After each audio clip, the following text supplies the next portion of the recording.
Hello friends, कैसे हैं आप। मैं आपका दीपक सर और आप सभी को अपने YouTube चैनल जीनियस क्लब में स्वागत करता हूं। आज जिस टॉपिक पर हम बात करने वाले हैं उस टॉपिक को बोलने से अच्छा है कि मैं स्लाइड करके दिखा दूं।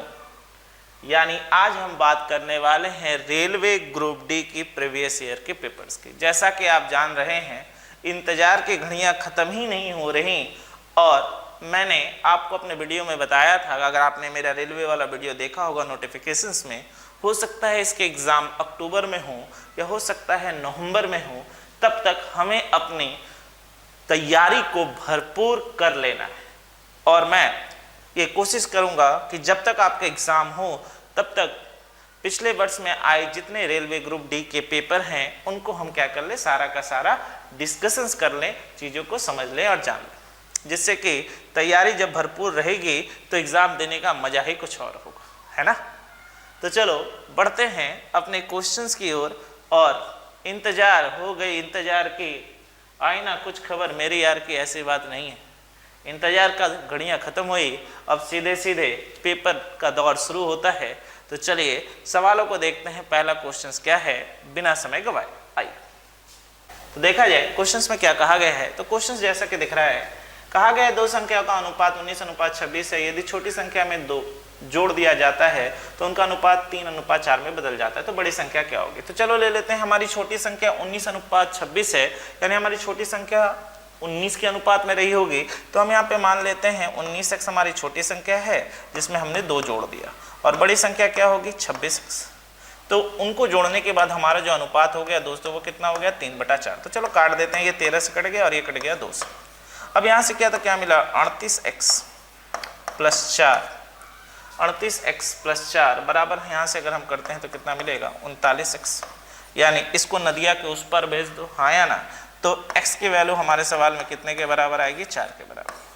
तो x की वैल्यू हमारे सवाल में कितने के बराबर आ गई, 4 के बराबर। तो हमसे क्या पूछा गया है कि बड़ी संख्या क्या होगी। तो बड़ी संख्या हमारा क्या था 26 × 4, यानी अगर हम करेंगे तो हमें कितना मिलेगा 104। यानी 26 × 4 करेंगे तो हमारे प्रश्न का उत्तर कितना होगा 104, जो कि ऑप्शन नंबर कितने में है, बी में। तो चीज़ें बड़ी आसानी से क्लियर होती चली जा रही हैं और बिना समय गवाए तो अब बढ़ते हैं अपने अगले सवाल की ओर और देखते हैं अगले क्वेश्चंस में क्या कहा गया है। चलिए अगले क्वेश्चंस में देखिए क्या कहा गया है। 141.5 मीटर लंबी ट्रेन 57 किलोमीटर प्रति घंटे की गति से चलकर 39 सेकंड में एक प्लेटफॉर्म को पार कर जाती है। तो प्लेटफॉर्म की लंबाई कितनी होगी। जैसा कि हम जानते हैं दोस्तों, जब एक ट्रेन क्या करती है, एक प्लेटफॉर्म को क्रॉस करती है, तो ट्रेन अपनी लंबाई प्लस प्लेटफॉर्म की लंबाई दोनों को क्या करती है, क्रॉस करती है। तो चलिए निकाल लेते हैं कि प्लेटफॉर्म प्लस ट्रेन की लंबाई कितनी रही होगी। तो सवाल में कहा गया है 57 किलोमीटर प्रति घंटे की चाल से ट्रेन चलती है, तो इंटू अगर मैं 5/18 कर दूं तो ये मीटर प्रति सेकंड हो गया, इंटू 39 से कर दूं तो ये कुल हमारा क्या निकल जाएगा, कुल दूरी निकल जाएगी जो कि प्लेटफॉर्म प्लस ट्रेन की होगी। तो चलिए सॉल्व किया जाए। तो यहाँ से काट दिया कितने बार में 19 बार में, 3 से काटा, और ये कटेगा कितने बार में 6 बार में। फिर यहाँ से काटा 2 से, और ये कटेगा कितने बार में 13 बार में। तो यहाँ से हमने किया तो हमें कितना मिला दोस्तों, यहाँ से अगर हम करते हैं 19 × 5 कितना होगा 95 × 13/2 मीटर। अब यहाँ से किया तो क्या होगा 13 × 5 65 का 5 हाथ में बचा 6, 13 9 117 + 6 कितना हो गया 123/2 मीटर। यानी यहाँ से अगर हम सॉल्व करेंगे तो क्या मिलेगा 617.5 मीटर। यानी ट्रेन प्लस प्लेटफॉर्म की लंबाई कितनी हो गई 617.5 मीटर। तो अब अगर मैं इसमें से अगर ट्रेन की लंबाई को घटा दूं, ट्रेन की लंबाई कितनी है 141.5 मीटर, यानी यहाँ से अगर मैं घटा दूं तो हमें मिलेगा कितना 476 मीटर। यानी हमारी जो प्लेटफॉर्म की लंबाई होगी वो कितने के बराबर होगी 476 मीटर के क्या होगी, बराबर होगी। तो चीज़ें समझ में आ रही हैं, कैलकुलेशंस है बस और बस कैलकुलेशंस है और बाकी कुछ नहीं है। हुआ मत बनाओ तुम लोग कि सर जी ग्रुप डी का पेपर ऐसा आता है वैसा आता, कुछ नहीं आता, बस कैलकुलेशंस आता है। जिस कैलकुलेशंस को अगर आप अच्छा कर ले तो चीज़ें अपने आप झिंगा लाला हो जाएगी, ठीक है। तो बढ़ते हैं अगले क्वेश्चन की ओर, देखते हैं अगला क्वेश्चन क्या है। I which of the following number is divisible by 3। अब कहा गया दी गई संख्या में से कौन सी संख्या 3 से विभाज्य है। 3 का क्या है दोस्तों, अगर 3 का क्या है दोस्तों नियम कि कोई भी संख्या 3 से विभाजित तब होगी जब उस संख्याओं का योगफल 3 से विभाजित हो।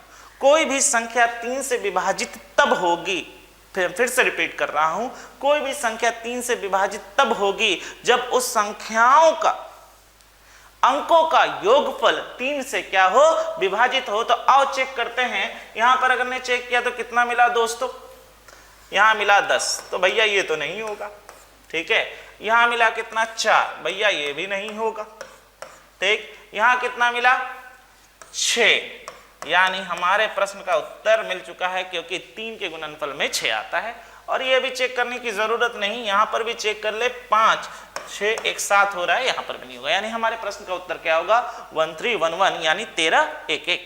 चीजें क्लियर हैं? तो बढ़ते हैं अगले क्वेश्चंस की ओर। चलिए अगले क्वेश्चंस की ओर बढ़े और देखें अगले क्वेश्चंस में क्या कहा गया दोस्तों। एक टंकी को नल ए द्वारा 3 घंटे में भरा जाता है, तो नल ए द्वारा 3 घंटे में भरा जाता है तो हम प्लस से ले लेते हैं। फिर कहा गया है बी द्वारा 4 घंटे में भरा जाता है, तो इसे भी हम प्लस से ले लेते हैं। और सी द्वारा 6 घंटे में खाली किया जाता है, तो इसे हम माइनस में ले लेते हैं। रेड साइन समझ में आ रहा है ना, लाल चिन्ह मतलब डेंजर का, यानी टंकी भरेगी नहीं, खाली होते चली जाएगी, ठीक है। तो अब सवाल में क्या कहा गया है कि ए कितने में भरता है 3 घंटे में, बी कितने में 4 घंटे में, और सी 6 घंटे में खाली करता है। तो आइए भैया निकाल लेते हैं, कुल कितना हो गया 12। यानी अब क्षमता की बात कर ले तो हम कहेंगे ए सर जी 4, बी 3 और ये 2 खाली करेगा। अब क्या कहा गया, टंकी को पूरी तरह भरने में कितना समय लगेगा, ठीक है। यदि नलों को एक साथ खोल दिया जाए, चलो तो खोल देते हैं। तो यहां पर अगर हम देखें 4 + 3 यानी ए और बी जब मिलकर भर रहे हैं तो 7 भर रहे हैं, उस समय भी 2 क्या कर रहा है, खाली कर दे रहा है। इसका मतलब यह है कि +5 प्रति घंटे भरा रहा है और भरना कितना है 12, तो समय कितना लगेगा 12/5 घंटे, यानी ऑप्शन नंबर बी। कितना घंटे, ऑप्शन नंबर बी। तो चलो बढ़े जाए अगले क्वेश्चंस में, देखें अगला क्वेश्चन क्या है। आप Rakesh can complete a piece of work in 27 days while takes 45 days to complete the work. तो चलो पहले लिख लेते हैं भैया, राकेश किसी काम को करने में 27 दिन लेता है और स्टर उसी काम को करने में 45 दिन लेता है, यानी इन दोनों का अगर हम लॉसो लेंगे तो मेरे ख्याल से आएगा 135, ठीक। अब राकेश की क्षमता कितनी होगी, तो राकेश की क्षमता हो गई 5 और स्टर की क्षमता कितनी हो गई 3। चलिए यहां तक तो हमारा काम हो चुका है। आगे पढ़ते हैं क्या कहा गया। They started working together but Rakesh leave 9 days before the work get over. For how many days does Star work? चलो भैया, अब जैसा कि मैंने ये कहा, इस तरह के क्वेश्चंस को मैंने अपने वीडियो में बहुत अच्छे से ग्राफ से बताया है। जो बच्चे हमारा वीडियो पहली बार देख रहे हैं और इस तरह के क्वेश्चन में अगर उन्हें वो परेशानी है तो आप समय और कार्य के वीडियो में जाकर देख सकते हैं। हमने ग्राफ पर बहुत अच्छे अच्छे क्वेश्चंस लिए हैं, जो कि 10-12 क्वेश्चंस एग्जामों में आए हुए क्वेश्चंस हैं, जो कि बैंक में आया हुआ क्वेश्चन है, एसएससी में आया क्वेश्चन है, सीजीएल मेंस में आया हुआ क्वेश्चन, यहाँ तक कि रेलवे में भी आया हुआ क्वेश्चन है। तो चलिए क्या कहा गया है पढ़ लिया जाए। तो कहा गया है दोनों साथ काम शुरू करते हैं। हमने मान लिया दोनों साथ काम शुरू किए। कौन कौन भैया, राकेश प्लस स्टर, ठीक है। दोनों साथ काम करना शुरू करते हैं, लेकिन राकेश क्या करता है 9 दिन पहले काम को छोड़कर चला जाता है। तो चलो भैया राकेश 9 दिन पहले काम को छोड़कर चला गया, यानी राकेश यहाँ पे छोड़कर चला जाता है, तो अंतिम 9 दिन काम किसने किया होगा, तो आप कहेंगे स्टर ने। अब मैं आपसे एक बात पूछता हूँ, अंतिम 9 दिन स्टर ने काम किया होगा, भैया वो तो छाती पीट के रोएगा नहीं कि मेरे पिया गए रंगून, अब हमसे काम नहीं होगा, ऐसा तो होने से रहा। यानी अंतिम 9 दिन स्टर ने काम किया है, तो 9 दिनों में उसने कितना काम किया होगा, तो 9 × 3 यानी स्टर ने 9 दिनों में कितना काम किया होगा 27, ठीक। अगर 27 काम स्टर ने किया होगा तो राकेश और स्टर मिलकर कितना काम कर रहे हैं, तो हमें करना था 135, जिसमें से 27 काम स्टर कर चुका है। तो इसका मतलब ये है कि अभी भी हमारे पास कितना काम बचा हुआ है, 108 काम बचा हुआ है। अब दोनों मिलकर इस काम को कर रहे होंगे, तो दोनों मिलकर एक दिन में 8 काम करते हैं, तो 108 काम करने में कितना समय लगेगा, तो 108/8 यानी कितना लेंगे 108/8, यानी 4 से काट दीजिए, 4 से कट गया 2 बार में, और यहाँ से काट दो 4 दूनी 8 और 4 7 27, और यहाँ से अगर हमने किया तो कितना मिला 13.5, यानी यहाँ से हमने लिया तो कितना मिला 13.5 और 13.5 दोनों ने मिलकर काम किया था, और अंतिम का 9 दिन स्टर अकेले काम करता है, यानी कुल मिलाकर स्टर को जो समय लगेगा वो कितना लगेगा 13.5 प्लस 9 यानी ईस्टर को जो समय लगेगा वो कितने के बराबर लगेगा दोस्तों? तो हम कहेंगे 22.5 के बराबर, यानी हमारा ऑप्शन नंबर क्या होगा? ए। यानी ऑप्शन नंबर क्या होगा? ए। यानी 22.5 दिन ईस्टर काम करता है और लगातार काम करता जाता है ना। ड्यूरासेल की बैटरी है, लगता है लगातार लगा ही रहता है। ठीक है, तो देखते हैं अगले क्वेश्चंस में क्या है। आओ अगला क्वेश्चन देखिए। Select the correct option to complete the series. चलिए सीरीज है भैया, लिख लिया जाए। 2, 5, 9, 19 और यहाँ क्वेश्चन। हम जरा गौर से देखें तो हमें क्या दिख रहा है, यहां से यहां क्या दिख रहा है दोस्तों? 3। ठीक, यानी किस तरीके से दिख रहा है? 3 दिख रहा है। या फिर और एक तरीका क्या हो सकता है, थोड़ा सा सोचते हैं। क्या हम इसको ऐसे लिख सकते हैं? कैसे? क्या हम इसको ऐसे लिख सकते हैं, गुने 2 प्लस 1? तो हम कहेंगे हाँ सर जी 5 तो दिख रहा है, हाँ या ना? 2 दूनी 4 प्लस 1 कितना हो गया? 5 हो गया। आगे बढ़ते हैं, आगे 5 से 9। अब इसको क्या हम ऐसे लिख सकते हैं? देखो तो दोस्तों, गुने 2 माइनस 1। तो आप कहेंगे हाँ सर जी बिल्कुल लिख सकते हैं। 5 दूनी 10, 10 में से 1 गया 9। फिर आगे बढ़ते हैं, फिर आगे देखते हैं, फिर हमें यहाँ से क्या मिलता है। यहाँ से अगर हम करते हैं तो फिर हमें यहाँ से क्या मिला, क्या मिलेगा दोस्तों?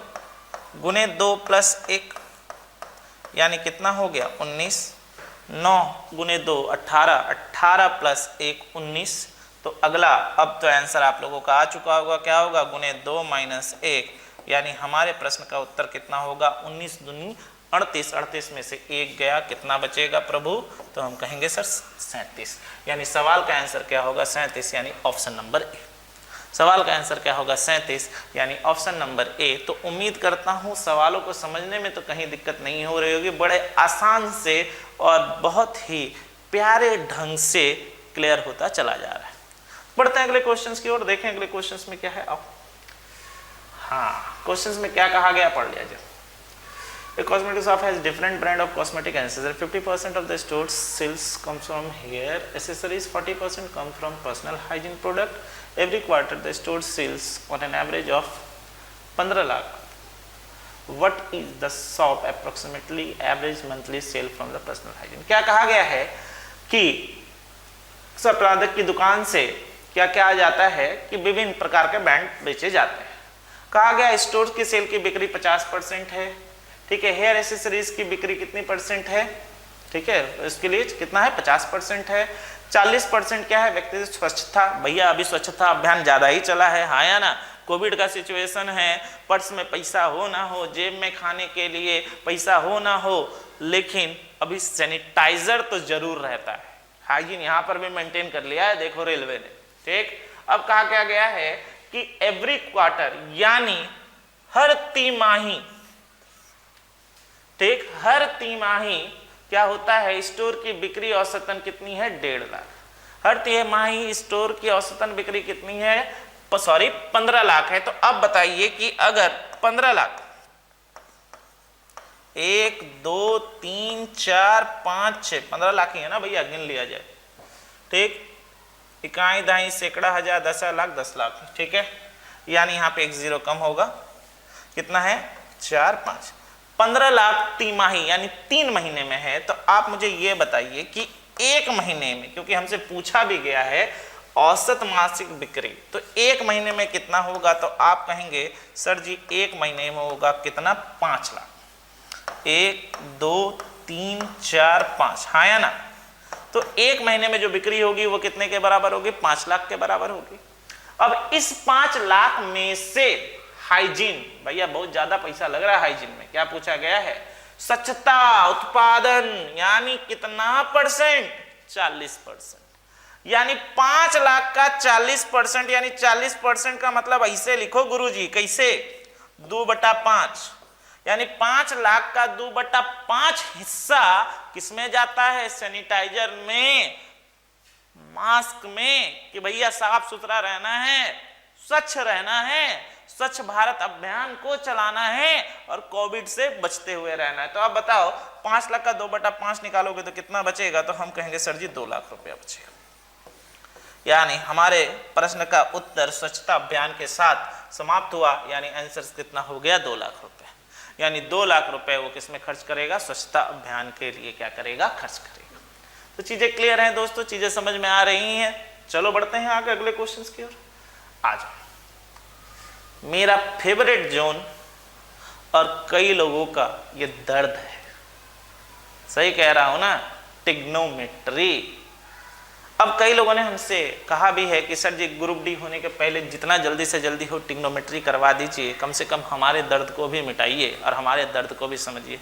जरूर बनाऊंगा दोस्तों, आप ही के लिए लगा हुआ हूं कि जिससे ढंग से चीज़ों को कर पाऊँ, समझा पाऊँ। क्या कहा गया है, साइन यहाँ थीटा कर देते हैं दोस्तों, ठीक है। तो साइन थीटा बराबर कॉस थीटा। अब ऐसा कोई वैल्यू बताओ जो साइन थीटा और कॉस थीटा दोनों के लिए बराबर हो। बहुत तरीके हैं बनाने के, ट्रिग्नोमेट्री का सबसे मस्त तरीका तो यही है करने। ऐसा कोई वैल्यू बताओ जो साइन थीटा और कॉस थीटा दोनों के लिए बराबर है, तो हम कहेंगे 1/√2, हाँ या ना, ठीक। ये पहला तरीका बता देता हूँ, देखो खेला कैसे जाता है ट्रिग्नोमेट्री। इसका मतलब है कि थीटा की वैल्यू कितनी डिग्री होगी, 45 डिग्री। अब भैया थीटा की अगर वैल्यू 45 डिग्री होगी तो सेक थीटा पूछा गया है, तो चलो निकाल देते हैं। सेक 45 डिग्री की वैल्यू कितनी होगी, तो सेक 45 कॉस थीटा का उल्टा होता है, यानी आंसर कितना होगा, √2। यानी आंसर कितना होगा, √2। यानी ऑप्शन नंबर कितना हो गया, से। समझ में आ रहा है, यानी ऑप्शन नंबर कितना हो गया, सी। अब इसी सवाल को और भी बहुत तरीके से बनाया जा सकता है, कई लोग इस तरीके से भी बनाते हैं। देखो गलत कुछ भी नहीं है, जो करो ढंग से करो, समझ के करो। अब इस सवाल को कई लोग ऐसे भी लिखते हैं, साइन थीटा बराबर कॉस थीटा। तो सर जी साइन थीटा बटे कॉस थीटा की जो वैल्यू हो गई वो 1 हो गई, तो इसी को तो tan कहा जाता है यार। tan theta equal to tan 45 degree. इतना कहानी कह के क्या लिखने का दरकार है, यानी थीटा से tan से tan कट गया, यानी थीटा की वैल्यू कितनी हो गई। तो आप कहोगे सर जी कहानी कहने का इसलिए दरकार है क्योंकि जिसको पता ही नहीं कहानी का पहला पन्ने में क्या है, तो हम उस कहानी के बारे में जानेंगे क्या। ये बात भी बिल्कुल सही है, लेकिन ट्रिग्नोमेट्री के क्वेश्चंस बड़े आसान रहते हैं, उनको ढंग से पकड़िए। ट्रिग्नोमेट्री अलजेब्रा के क्वेश्चन जो कि आपको हर पेपर में देखने को मिलेगा, समझने को भी मिलेगा। आइए अगले क्वेश्चन की ओर बढ़ते। 2 number are in the ratio इतना, if there HCF is 13 find the number. देखो बड़ा आसान सा क्वेश्चन है। 2 नंबर का अनुपात कितना है, 15:11 है। तो देखिए ना 15 11 से कटता है, ना 11 15 से कटेगा, तो हम कह सकते हैं कि इनका जो HCF भी रहा होगा वो 1 के मल्टीपल में ही रहा होगा। यानी अगर मैं 15 और 11 का अनुपात निकालूं, यानी HCF यानी मासवा निकालूं, तो 1 कह सकता हूं। तो इस 1 की वैल्यू, मैंने अनुपात से ही सवाल बना दिया, इस 1 की वैल्यू 13 है हमारे सवाल में। मैंने क्या किया फिर से बता देता हूँ, 15 और 11 का सीधे सीधे मासवा निकाल दिया अनुपात से, कोई एक्स वैक्स नहीं बना। एक्स को याद मत करो और कोशिश करो कि x से दूर रहो। पहले ही जिंदगी खराब कर चुकी है, अब अगर x को लाओगे तो रेलवे ग्रुप डी भी छूट जाएगा, समझे। तो जितना हो कोशिश करो कि x दूर रहे। तो यानी 15 और 11 का अगर हम मौसम लेंगे तो कितना मिलेगा, 1। यानी 1 की वैल्यू हमारे सवाल में 13 है। तो क्या कहा गया, देन फाइंड द नंबर। तो चलो कर लेते हैं भैया फाइंड द नंबर। तो यहाँ पे करेंगे तो कितना मिलेगा, 143, और यहाँ पे करेंगे 143, तो यहाँ कितना मिलेगा, 195। तो हमारे सवाल का आंसर कितना हो गया, सीधे सीधे ऑप्शन नंबर ए। क्या था सवाल में बोलो। अब इसी में कई लोग लगते हैं, माना सर जी कि पहला संख्या जो है 15x है और दूसरी संख्या कितनी 11x, तो x के चक्कर में रहो, दूसरा भी लेके चला जाएगा कोई। ठीक है, बढ़ते हैं अगले क्वेश्चन की ओर, देखते हैं अगला क्या है। आइए, the mean of 3 number is 21। ठीक है, मीन ऑफ 3 नंबर इज 21 का मतलब क्या कह रहा है कि 3 संख्याओं का माध्य 21 है, यानी x + y + z, ऐसे ले लेते हैं, बटे 3 संख्याओं का माध्य 21 है, यानी हमको यहाँ से क्या मिल गया, x + y + z की वैल्यू कितनी मिल गई, 1। कितनी मिल गई, 63।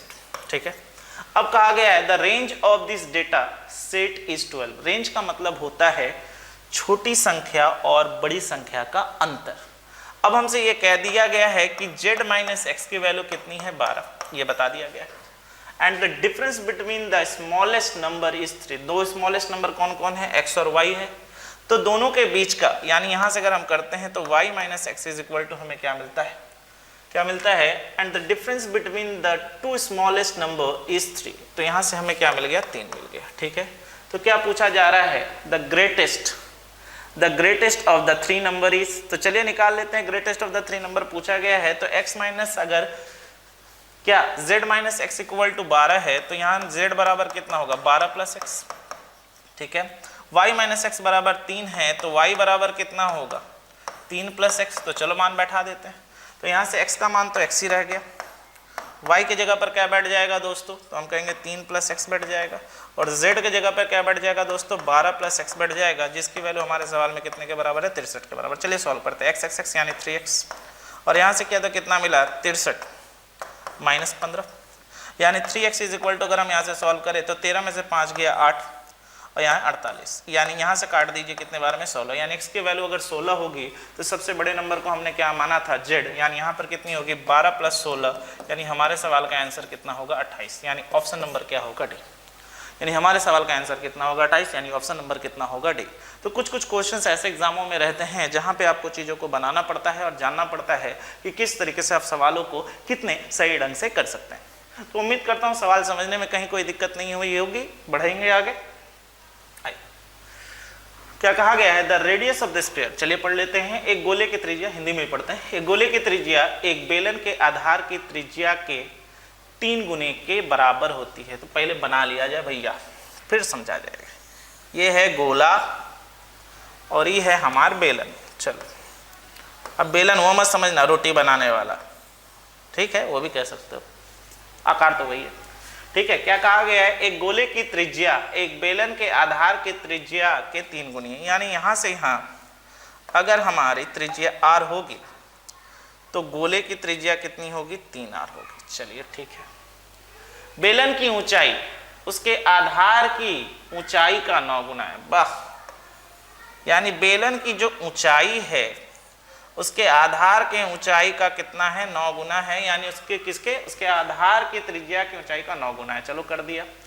यदि बेलन के कुल प्रतिष्ठ क्षेत्रफल और गोले के आयतन के संख्यात्मक मान समान हो तो बेलन की ऊंचाई क्या होगी। तो चलिए सबसे पहले निकाल लेते हैं बेलन का कुल क्षेत्रफल कितना होगा। तो हम कहेंगे सर जी होगा, इसका क्या होता है बेलन का बताइए भैया, तो होता है sir ji 2 pi r h plus 2 pi r square. ये हो गया बेलन की संपूर्ण क्षेत्रफल, जो कि किसके बराबर है, गोले के आयतन के संख्यात्मक मान के बराबर है, यानी 4/3 पाई आर क्यूब। क्या मिला 4/3 पाई आर क्यूब। तो आओ सॉल्व करते हैं, देखते हैं क्या मिलता है। यहाँ से अगर हम करेंगे तो क्या मिलेगा, चलो थोड़ा सा पेन छोटा कर लेते हैं जिससे कि हम चीज़ों को सर कर पाएँ। तो यहाँ से अगर मैं 2 पाई कॉमन ले लूँ तो हमें क्या मिलेगा r, और h की जगह हम क्या लिख सकते हैं 2 पाई आर एच है तो यहाँ पे 9r लिख सकते हैं, प्लस यहाँ पे 2r स्क्वायर मिल गया, सॉरी यहाँ पे 2 मिलेगा, r स्क्वायर नहीं होगा, हमने 2 पाई कॉमन ले लिया था तो यहाँ पे क्या मिलेगा प्लस r स्क्वायर मिल गया और ये बराबर था। यहाँ से करते हैं तो 4/3 पाई, और r की जगह पे हम क्या लिख सकते हैं, r क्यूब की जगह पे क्या लिखेंगे 27 r क्यूब। चलिए अब सॉल्व करते हैं, देखते हैं क्या मिलता है दोस्तों। तो यहाँ से 2 से ये काट दीजिए, 2 बार में कट गया, और पाई से ये पाई कट गया। 3 से काट दीजिए, कितने बार में जाएगा, तो 3 से अगर हम यहाँ पे सॉल्व करेंगे तो कितनी बार में जाएगा 9 बार में। यहाँ से किया तो कितना मिला दोस्तों 9r square plus r square, यानी 10r square is equal to, यहाँ से करेंगे तो कितना मिलेगा 18r क्यूब। तो चलो यहाँ से काट देते, यहाँ से ये कट गया, यहाँ से ये कट गया, यानी क्या बचा r, और कुछ कट रहा है, ये 5 और ये 9, यानी r की वैल्यू कितनी आ गई 5/9। r की वैल्यू कितनी आ गई 5/9 आ गई है। तो क्या मांगा गया था, बेलन की ऊंचाई क्या है, ठीक है। तो बेलन की ऊंचाई क्या है, यहाँ से r की वैल्यू 5/9 हो गई, और बेलन की ऊंचाई हमसे कहा गया है कि त्रिज्या की 9 गुनी है, तो 5/9 इंटू 9 कर दें तो 9 से 9 कट गया, यानी बेलन की जो ऊंचाई होगी वो कितना यूनिट होगी, तो हम कहेंगे सर 5 यूनिट होगी। कुछ अच्छे सवाल जो कि रेलवे ग्रुप डी में हर साल आता है। मैं फिर से एक बात कहता हूँ, पेपर को बहुत ढंग से समझिए और एनालिसिस करिए। हम कोशिश कर रहे हैं अपने वीडियो में आपको एक दिन एसएससी जीडी का पेपर कराने का, एक दिन यूपीएसआई का पेपर कराने का, एक दिन रेलवे ग्रुप डी का पेपर कराने का। पेपर जरूर देखो दोस्तों। महत्वपूर्ण ये नहीं है कि आप कौन सा एग्जाम दे रहे हैं, महत्वपूर्ण ये है कि आप जब पेपर सॉल्व कर रहे हैं तो आप कितने क्वेश्चनों को बना पा रहे हैं, कितने क्वेश्चनों को कर पा रहे हैं। सबसे महत्वपूर्ण बात ये होती है। और हर एग्जाम में आपको कुछ बेहतरीन नगमे और बेहतरीन नगमे यानी क्वेश्चन मिलते हैं जिसे आपको क्या होता है, करना पड़ता है, सीखना पड़ता है। तो बढ़ते हैं आगे, देखते हैं अगले क्वेश्चंस में क्या कहा गया है। आइए चलिए, a tank can be filled in 10 hour through a pipe, how due to the leakage. चलिए तो बना लिया जाए भैया। एक टैंक मान लेते हैं भरने वाला है, प्लस से डिनोट करते हैं, 10 घंटे में भरता है, और एक लीकेज, ठीक, यानी एक लीकेज क्या करता है, 11 घंटे में खाली कर देता है, ठीक है। फिर क्या कहा गया, tap is stop and the tank is full. तो भैया टोटल हम यहाँ से निकाल लेते हैं कितना होगा, तो हम कहेंगे 110। अब अगर भरने वाली पाइप होगी तो वो कितने की क्षमता से भरेगी, तो हम कहेंगे सर जी 11 की क्षमता से भरेगी। और खाली करने वाली पाइप होगी तो वो कितने की क्षमता से खाली करेगी, 10 की क्षमता से खाली करेगी, ठीक है। तो अब क्या पूछा गया है, शिविर के करंट टैंक को खाली होने में कितना घंटे लगेंगे, 1 मिनट रुको, ठीक है। यहाँ पे क्या क्या, due to the leakage 11 hour to fill this tank, sorry यहाँ पर क्या होगा, A प्लस, यहाँ पे L प्लस A होगा। यानी कहा यह गया है कि जो पाइप भरने वाली थी वो 10 घंटे में भर रही थी, लेकिन लीकेज के साथ जब वो पाइप चल रही थी तो उसे 11 घंटे लगते हैं। तो अब यार खुद बताओ, जब ये अकेले चल रही थी तो 11 भर रहा था, जब ये लीकेज के साथ चल रही है तो 10 भर रहा है। तो इसका मतलब तो हम सीधे सीधे कह सकते हैं सर जी जो लीकेज है यानी जो छेद है वो हर एक घंटे में क्या करता है, एक खाली करता है। तो खाली करना कितना था, 110, तो सीधे सीधे कितना घंटा होगा यार, सीधे सीधे मारो आंसर कितना, 110 घंटे। ऑप्शंस कहाँ है हमारा, यहाँ पर है, तो ऑप्शन नंबर कितना होगा, डी। तो ऑप्शन नंबर कितना होगा, डी। सीधी सी बात है यार, सीधी सीधी से क्वेश्चन है, ठीक है, क्लियर है। बढ़ा जाए आगे, देखें अगले क्वेश्चन को। हाँ, अब आएगा मजा, यानी इस तरह के क्वेश्चनों को आपको अच्छे से प्रैक्टिस करना है, अच्छे से चीजों को करना है। तो इस तरह के क्वेश्चंस में देखिए क्या कहा गया है, √3 - 1 बटा √3 + a। तो चलिए सबसे पहले इसको परमीकरण कर लेते हैं, यानी ये दिया हुआ है और यहाँ पे क्या है, √3 + a। ठीक, अब भैया जो जो वीडियो देख रहे हो और जो जो चीजों को लेकर चल रहे हो, देखो मैंने पहले घात घातांक करने का पहला पार्ट बनाया है। अब इस तरह के रेलवे ग्रुप डी के क्वेश्चनों को देख रहा हूँ, यूपीएसआई के क्वेश्चनों को देख रहा हूँ, एसएससी जीडी के क्वेश्चनों को देख रहा हूँ। अब मुझे लगता है हर पार्ट मुझे बनाना पड़ेगा, और मैं इस पार्ट को बनाते हुए जाऊंगा कि जिस तरह से इस तरह के जब क्वेश्चंस आए तो आपको कहीं कोई दिक्कत ना हो। चलिए परमीकरण कर लिया जाए, कितने से होगा, यहाँ पर a - b है, तो बताओ दोस्तों अगर यहाँ पे a - b होगा तो यहाँ पे कितने से करेंगे, a + b है तो यहाँ पे a - b से, यहाँ पर भी a - b से, चलो कर लिया। अब बैठा लिया जाए, कितना मिलता है। ऊपर में अगर हम करेंगे तो हमें क्या मिला, चलो थोड़ा तुम लोगों के लिए लिख के कर देता हूँ, √3 - 1 का होल स्क्वायर, और यहाँ करेंगे तो क्या मिलेगा, 3 - 1। चलिए भैया यहाँ से ले लिया जाए, यहाँ से करेंगे तो कितना आएगा, 3 + 1 2√3 / 2। यानी यहाँ से अगर हम 2 कॉमन ले लें तो यहाँ पे 4 में से गया 2 - √3 / 2, यानी 2 से 2 कट गया, यानी हमारे पास क्या बचा, यानी इससे जब हमने सॉल्व किया तो हमें पास क्या बचा, 2/√3, जिसकी वैल्यू हमारे सवाल में कितने के बराबर कही गई है, a + b √3 के बराबर कही गई है। तो हमसे क्या पूछा गया है, a² + b²। तो हम यहाँ से a की वैल्यू अगर देखें तो हमारी a की वैल्यू कितनी है, 2 है, b यहाँ प्लस है, यहाँ माइनस है, तो डेफिनेटली b की वैल्यू माइनस में होगी, यानी -1 होगा। और जब a² + b² सॉल्व करते हैं तो हमें यहाँ से क्या मिलता है, a का स्क्वायर मतलब 2, यानी 4 होगा, और b का करेंगे तो 1 होगा, यानी हमारा आंसर कितने के बराबर होगा, 5 के बराबर होगा। यानी हमारा आंसर कितने के बराबर होगा, 5 के बराबर होगा। चीज़ें क्लियर है दोस्तों, चीज़ें क्लियर हैं, समझ में आ रहा है। तो चलिए दोस्तों देखिए अगले क्वेश्चंस में क्या कहा गया है, और अगले क्वेश्चंस को पढ़ते हैं और समझते हैं। तो देखिए सवाल में क्या है, √147, यानी से हम क्या लिख सकते हैं, √49 × 3, ठीक। और इसे अगर हम चाहें तो जोड़ सकते हैं, क्योंकि देखिए रूट के अंदर 1/3 है और यहाँ पर भी 1/3 है। तो चलिए यहाँ पे जोड़ लेते हैं। तो यहाँ से अगर हम करेंगे तो कितना मिलेगा, तो यहाँ से अगर हम करेंगे तो हमें कितना मिलेगा, 7 × 21, 21 में 7 गया, यानी कितना मिलेगा, 14 सही 1/√3/3। तो हमें क्या मिलेगा, 14 सही 1/√3/3। तो चलिए सवाल को सॉल्व करते हैं और देखें हमें यहाँ से क्या मिलता है। इसे अगर हम करते हैं तो 3 × 7 √3 प्लस यहाँ पे हमने क्या लिखा, 14/3 लिखा, इंटू 1/√3। अब हमें यहाँ से √3 चाहिए और यहाँ पर 1/√3 है, तो हम यहाँ पे क्या करते हैं दोस्तों, चलिए √3/√3 से गुना कर लेते हैं। तो हमें यहाँ से क्या मिला, 21√3 प्लस 14√3 बटा यहाँ पे 3 त्रिके 3 और 9 यानी 9 आएगा। यानी यहाँ से अब अगर हम सॉल्व करते हैं तो हमें क्या मिला, चलिए लिख लिया जाए। तो यहाँ से हमने 9 एलसीएम लिया तो हमें यहाँ से क्या मिलेगा, 9 189√3 प्लस 14√3 यानी जोड़ा तो हमें कितना मिला, 203√3 बटे 9। यानी हमारे सवाल का आंसर कितना आ रहा है, 200√3 बटे 9। यानी हमारे सवाल का आंसर होगा ऑप्शन नंबर बी।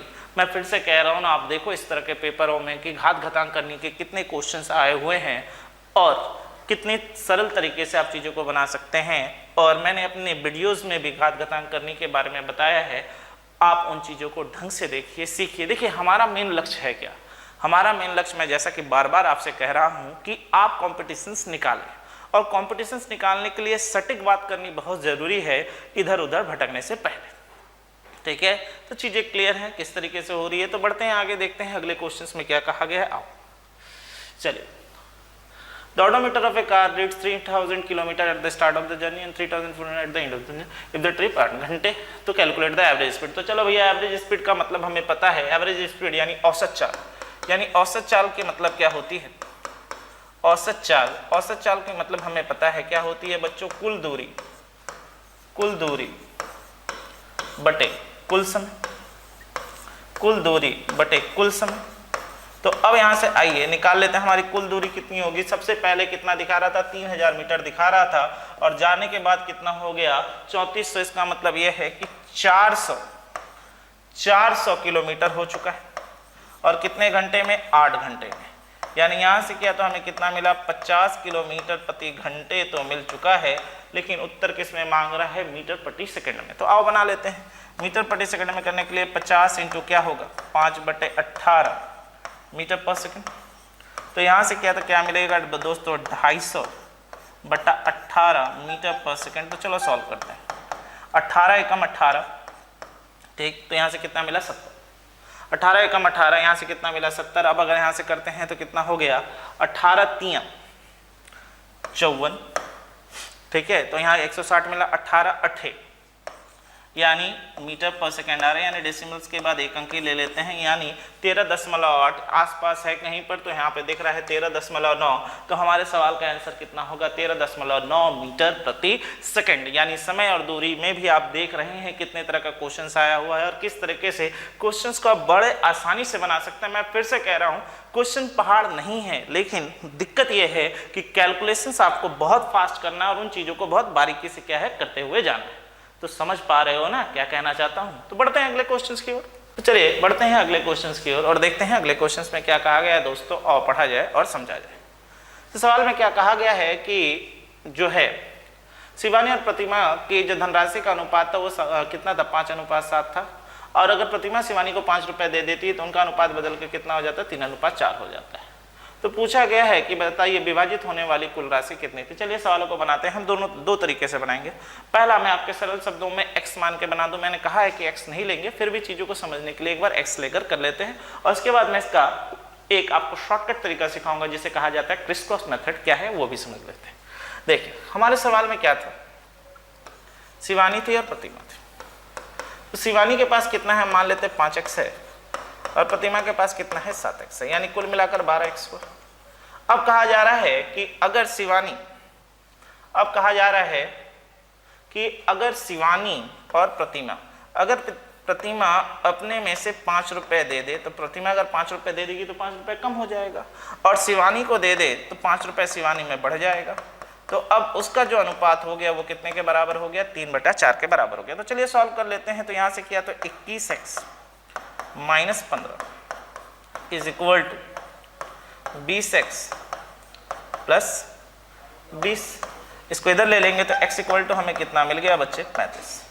यानी x की वैल्यू हमें यहाँ से कितना मिल गई, 35 मिल गई। यानी x का वैल्यू अगर 35 होगा तो हमसे कुल राशि पूछी गई थी, तो कुल कितना होगा, तो हम कहेंगे 12 × 35।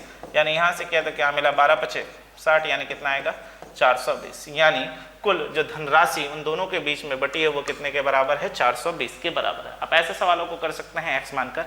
अब दूसरा तरीका सीखो कि मैंने कहा है बार बार x उतना ही कम लीजिए जितना जरूरत हो, नहीं तो छोड़ दीजिए। दूसरा तरीका क्या है बनाने का? आओ क्रिस क्रॉस मेथड भी सीख लें। हमारे पास दो बातें कही गई हैं, शिवानी की बात की गई है और प्रतिमा की बात की गई। पहले शिवानी और प्रतिमा के बीच जो राशि का अनुपात था वो कितना था? 5:7। बाद में कितना हो गया? 3:4 हो गया। और ये ऐसा हुआ क्यों? ये ऐसा हुआ क्यों? क्योंकि प्रतिमा क्या करती है? 5 रुपए यहां से देती है किसको? शिवानी को। तो शिवानी के पास 5 रुपए क्या होते हैं? बढ़ जाते हैं। यानी प्रतिमा ने 5 रुपए दिया तो -5 और शिवानी को 5 रुपए एक्स्ट्रा मिला तो +5। तो अब सीधे सीधे बना लेते हैं।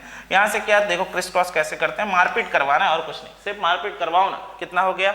7×3 = 21, 7×3 = 21, 5 चौके 20, 7×3 = 21 और 5 चौके 20, यानी इनके बीच अंतर कितने का? 1 का। यानी 2 माले पे 2 पड़ोसी रहते थे, दोनों के बीच मारपीट कराकर खिचड़ी निकाल ली कि 7×21 में से 20 गया, 1 हो गया। अब यहां मारपीट करवा लेते हैं।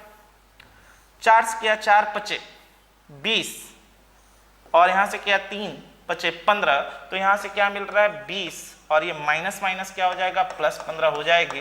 तो यानी 1 यूनिट की वैल्यू अगर दोस्तों 35 है, तो 1 यूनिट की वैल्यू अगर 35 है तो यहाँ पे हमारी कुल यूनिट कितनी है? 12। तो 12 यूनिट की वैल्यू कितनी होगी? तो हम सीधे सीधे कहेंगे कितना? 420। हमें कोई x मानने की जरूरत नहीं है, सीधे सीधे सवालों को हम क्या है कर सकते हैं, जान सकते हैं। तो आप देख रहे हो ना, पेपर की तरह है, आपको नॉलेज होना चाहिए। ये सोच के मत पढ़ना ग्रुप डी है तो यार कुछ नहीं, ऐसा नहीं है। नॉलेज भरपूर चाहता है रेलवे, और एक बार हो जाने के बाद फिर तो भैया आप सरकारी आदमी बन जाओगे और क्या।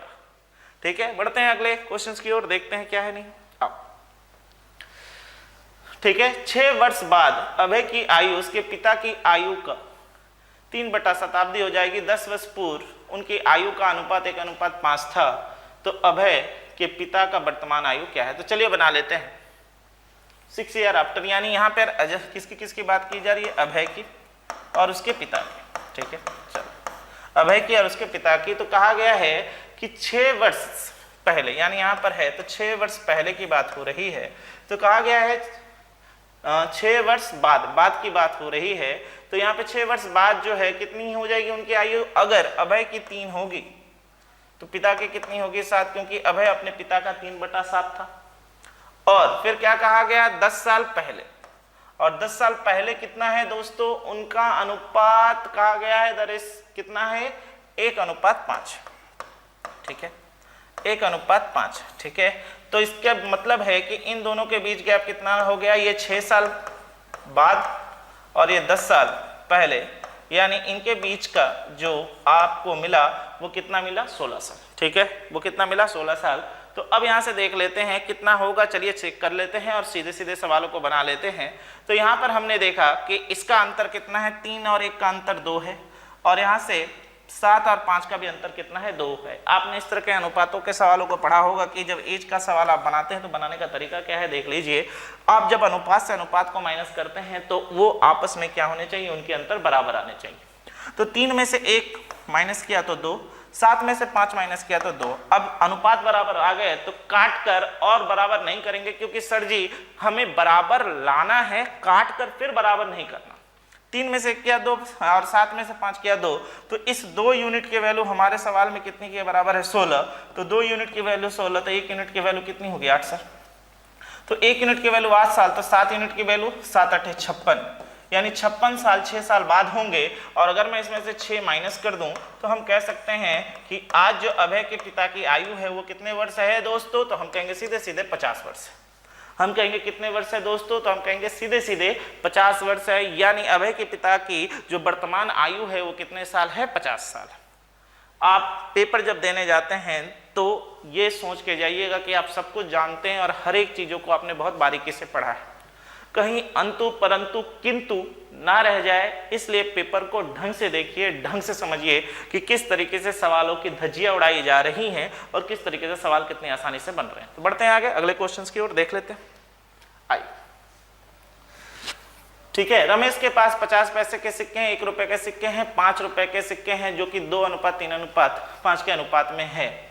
रमेश के पास कुल रकम इतनी है तो उसके पास 50 पैसे के सिक्के क्या होंगे। इस तरह के क्वेश्चंस जब एग्जामों में आते हैं या इस तरह के क्वेश्चंस देखने को मिलता है, मैं बस एक ही बात कहता हूं कि इस तरह के जो क्वेश्चंस हैं ये भैया वो क्वेश्चन है कि हमें भूख लगी है और हम अपनी जेब पर हाथ दे के टटोल रहे हैं कि भैया हमारे पास 50 पैसे के कितने सिक्के हैं, 1 रुपए के कितने सिक्के हैं और 5 रुपए के कितने सिक्के हैं। तो हमारे सवाल में उसी तरीके से कहा गया है, हमारे पास, चलिए लिख लेते हैं, हमारे पास 50 पैसा है, हमारे पास 1 रुपए है और हमारे पास 5 रुपए है। चलिए ठीक है, अब इसमें दी क्या गई है, तो कहा गया है उनकी संख्याओं का अनुपात हमसे दिया गया कितना, 2:3 उनकी संख्याओं का अनुपात कितना है, 2:3 कितना है, 5।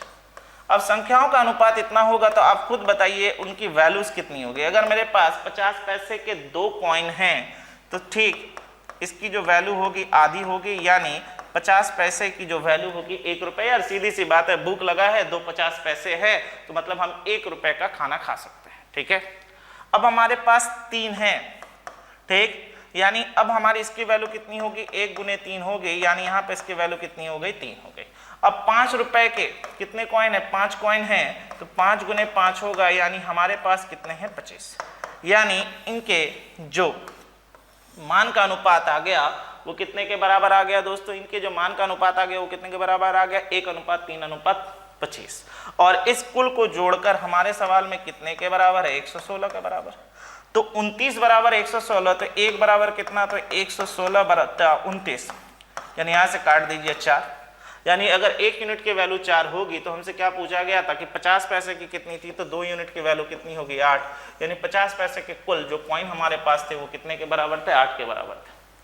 यार ये सब सवालों में एकदम समय वेस्ट नहीं करना है, जान लो ये वो सवाल है कि हमको भूख लगा है और हम एक विद्यार्थी हैं जहाँ पे हमें 1 रुपया 50 पैसे और 5 रुपए है, तो कितने का खाना खा सकते हैं जब हम एग्जाम देने जा रहे हैं उसके पहले या फिर अपने कोचिंग करने जा रहे हैं उसके पहले। तो चीजें क्लियर हैं, बहुत आसान था, बउआ क्वेश्चन था ये। बढ़ते हैं अगले क्वेश्चन की ओर। आइए तो देखें दोस्तों क्या कहा गया क्वेश्चन में।